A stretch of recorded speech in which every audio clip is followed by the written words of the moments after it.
How to view hidden photos on iPhone. To get started, first of all go ahead and open up the Photos application on your phone.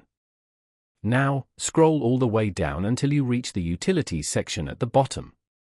Within Utilities, tap on the Hidden album to view the hidden photos. This album is where all photos and videos that you have previously marked as hidden are stored.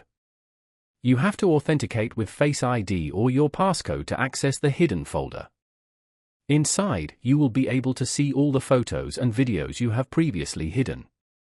From here, you can view them, share them, or even unhide them to return them to your main photo library. This way, you can greatly enhance your privacy. Following these steps, you can easily view hidden photos on an iPhone. Thank you for watching. Please leave a like if this tutorial helped you, or leave a comment below if you have any questions related to the video.